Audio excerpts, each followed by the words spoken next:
Hello and welcome to another module of History of the American Musical. Today we've got sort of two units that we're covering. During this first section I want to talk to you about Leonard Bernstein, a major composer. And in the second half we're going to talk about the collaboration, the team of Lerner and Loewe and some of the shows that they put together.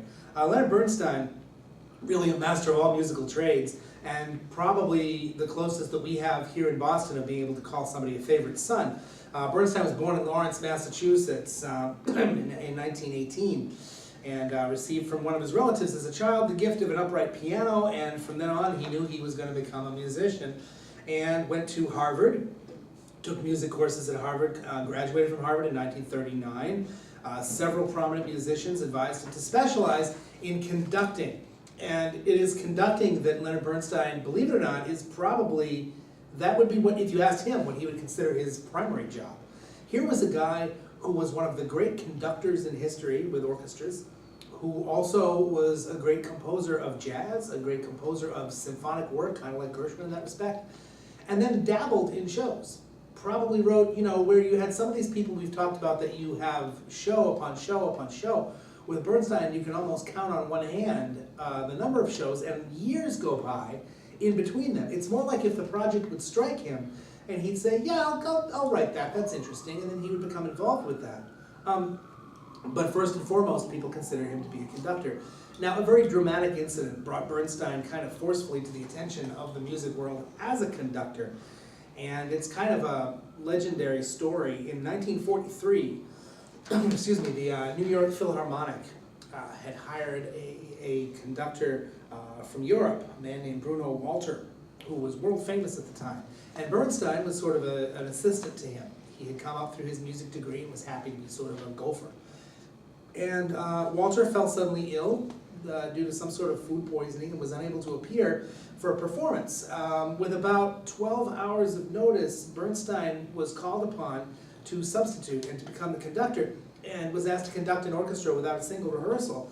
He spent all of his time with the paper, the sheet music, learning the stuff, and assumed a very exacting program, including some very difficult symphonies and a world premiere of a new piece, and a full program that was extraordinarily challenging. Now, when we think about a conductor, this is the sort of stereotypical, oh, I'm in front of the band, and folks don't necessarily always have an understanding of the relationship between a conductor and an orchestra, and why one conductor might be considered better or even different from another conductor. Understand that a lot of classical music obviously predates recording instruments. We have sheet music from Mozart, from Beethoven, from folks like that. What a conductor is doing is not only keeping a tempo together, but also deciding, I want to hear more from the horns, I want to hear less from the brass, or less from the violin, or something like that, and deciding how to interpret the piece. And a very discerning listener can spot one conductor's style and the decisions that that conductor made about the piece, and they'll spot their work and find it a little bit different than someone else's work on the same symphony. A lot of symphonies are about how that particular person chooses to interpret the work, and what tempo they want to take it at, what's loud, what's soft, what is played up, what is played down. Those sort of decisions are made by conductors who lead an orchestra.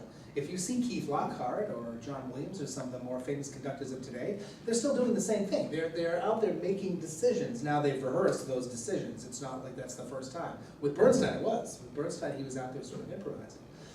To get a visual, if you can picture Leonard Bernstein, he was one of those people who had white hair at a rather early age. He was originally sort of thin, so if you can picture this person with these enormously long arms, this bushy shock of white hair, a great big nose, this sort of bird-like creature out there with this very exciting gesticulating motion.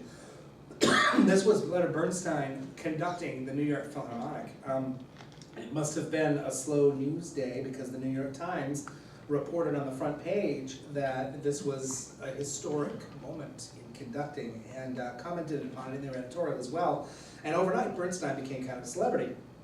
In 1953, he became the first American conductor to conduct La Scala at Milan. In 1942, a little earlier, he had completed his first work for orchestra, the Jeremiah Symphony, and he had written a series of symphonies, which by the 50s he was also famous for conducting his own music. Now Bernstein did give us a number of musicals, and the story about those, I'm just going to take a short break here, and we're going to come back into the story of those musicals in just a moment.